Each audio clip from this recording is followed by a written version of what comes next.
Hi guys, it's your girl Delphine, and before I start this video, let me just clear the air for those of you that love to take things personal. My husband has never ever abused me. I am in a happy, healthy relationship and he has never put his hands on me. However, I have been in an abusive relationship and I see this issue going on in our community, and I feel like I should just kind of like talk about my own experience and teach you guys how to support a woman who's going through this kind of thing. Like, it's a very difficult situation, and most of the time I feel like most people don't even know how to console a woman that has been that is in an abusive relationship. Okay, first of all, I was gonna come here and go like, I was gonna be like, what the hell? If he's whooping you, go get your girls and whoop his ass. Oh, can't you leave the marriage and all that stuff? Then I thought about it and I was like, wait, you've been in their shoes before. You know how hard this thing is. One thing most people don't realize is when you are in an abusive relationship, most people looking at it from the outside, you're thinking, it is the woman. Like, why can't she leave? She should just take her kids and leave. Let me tell you guys something. Most of the time, these women that you guys think are weak, that they can't leave, they're sprung on the dick, all that kind of stupid shit you guys talk about, most of the time, it is the man that is finding it so hard to walk away. You're dealing with a man that is possessive. You're dealing with a man that has control issues. This is the man that has trust issues. He doesn't trust his woman. He's possessive. You know what possessive means? Possessive means someone that is clingy. You know how toddlers, when they're fighting for their toys and they're like, it's mine, it's mine. No, I can't share. Picture that. That is this man. This is the man that is like, they look at this woman like she's a property. They don't want to share. They don't like anybody looking at her sideways. If another man is to even wink at her or blink an eye, they'll look at her and be like, did you just see that? Why the hell did you respond to that? Why did you even look at him looking at you? Pow! These are the men we're dealing with. These men are possessive. They're clingy. This woman is not a woman anymore. This is a property. She has to obey. She has to be submissive. She has to see him and him alone, and that's it. Okay? The good thing about my husband is he's always talking about, I don't mind if other men are checking you out. That's nothing to me. I don't care. But these possessive men do care. They don't want that for their woman. And now let me tell you guys something. One thing with abuse is that when a man starts abusing a woman, it's like, how do I explain it? It's like a gradual process before it gets bloody. The first time he abuses you, bam, on your face. That's how it starts. It starts with one slap. You're like, oh, I can't believe he just did that. Oh my God. Then you're crying. And then he'll go buy you flowers and chocolates and come and say, baby, I'm sorry. I don't know what came over me. I don't know. I'm not like this. I'm not like this. God, I don't know. I just got mad. I got really mad. That's how it starts. Then you forgive him. He'll be like, oh, just take me back. I'm sorry. You know I'm not like this. You know this. And you just take him back. Second time, he will give you maybe 1 week break. If you're lucky, maybe 1 month or 2. But that's how it starts. He'll give you 1 week or 1 month or 2 break. Then the next one will be pow, pow. Double slap. The first one was first, so the second one will be pow, pow on your face. He will do the same thing.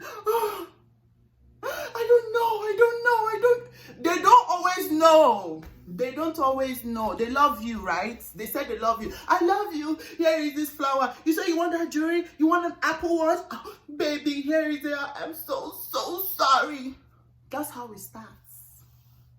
The third time, pow, pow, pow. 3 slap. Fourth time, they'll punch you. Second time, maybe knife. They'll probably stab in your hand. That's how it starts. That's how it starts. It's a gradual process. It's a gradual process. And before you know it, he stops apologizing. It gets to the point that he's no longer apologizing because now he's used to it. He doesn't even know when he does it. You might just be smiling. You might just be on Instagram checking people out, maybe watching a guy dancing or watching a guy cooking, and you can just go like pow on your face. It starts with that first time. That first time he does it, he's always gonna do it. I've lived through this. The worst is if you're married to a rich man. If the guy is wealthy, you're in trouble. You're in trouble. You see that Bentley you always wanted? Or you see that Mercedes or Range Rover? That's what they'll come in to apologize to you with. They will find you. They will chase you. They will look for you. If you go to your friend's house, if you pack your shit and you go to your mom's place, they will find you. And you know what that shit does to us women? We think that's love. Like, oh my God, look at the effort. He's begging. He's even found me. He came all the way to my mom's place. He's begging. That shit fucks us up. We're like, what? He loves me. I'll go back. He even bought me a car. Your mom too and your friends will be like, take him back now. Take him back. He's sorry. He said he won't do it again. Take him back. Take him. You don't understand the kind of demon or spirit you're dealing with. This is not, we're not talking about, this is a very, very mind-blowing issue. It's like when you're in it, you don't even know you're in it until one day you end up in the ICU. You don't even know. You're not aware of it because you got people supporting him.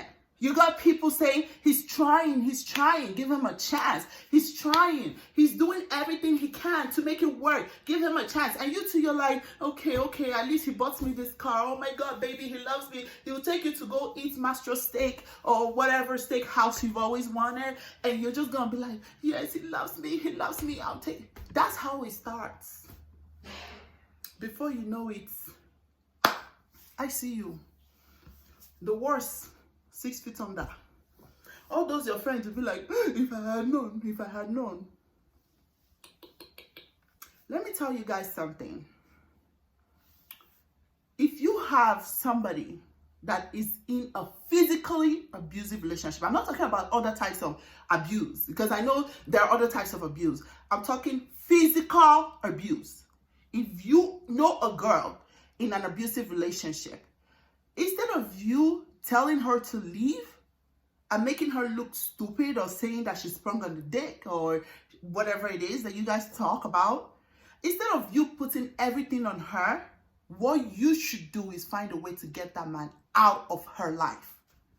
Because these men don't want to leave her. They do not want her to go. They are possessive men. They are clingy. They don't want her to go. She's their property. Who you need to try and talk out of the relationship is him. I don't care how you do it. Just try and get him out of the relationship. Because when he finds the strength as a man to leave, he can go work on himself.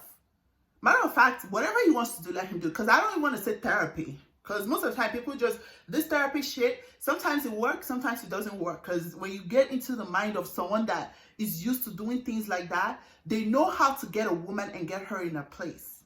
So therapy sometimes doesn't work. If you love your sister or you love your friend or your cousin, just once he's gone, let him be gone. Out of mind, out of sight. Out of sight, out of mind. Let him disappear. You don't want that kind of person back because he's not going to stop.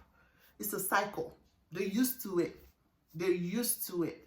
You saved their life, okay? Because these men know that they got your friend. They got your sister where they want her to be. And it's going to take a miracle for her to listen to you. Because women like that, they don't hear anything. Our ears are blocked. We don't hear it. All the shit you guys are talking, they don't hear it. All they know is that he's gonna change. He bought me flowers. He's gonna change. He bought me Gucci. He's gonna change. He said he's gonna change. He said he's gonna change. I love him. Then imagine if you have kids for him. Oh my God. Oh, for the sake of these kids, let me just take him back. Your mother, is she not alive? Did she not raise you? Even if your mother is telling you to go back, did her own husband kill her? Are you married to your mother's husband? Do you know what your own will do to you? Think about it.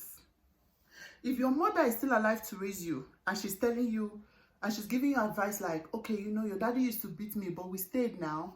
Ask your mother one question. Are you my husband? Is your daddy my husband? You have to be smart. This is new generation, 2020. We have to be smart. We're no longer old generation anymore. We can't let this man kill us all in the name of love, in the name of marriage. We can't. We can't. I know how hard it is. It's so hard. But don't let your mom, your uncle, your brother, in fact, that person you listen to the most, do not let them talk you into staying. I don't care if you have 7 kids for him. Do not let them talk you into staying. Because your kids need you. You should remember that. They need you. They need you alive. If you die, that man will go and marry another woman. It's a stepmom that will raise your kids. And you don't know, you know, stepmoms, some are good, some are bad.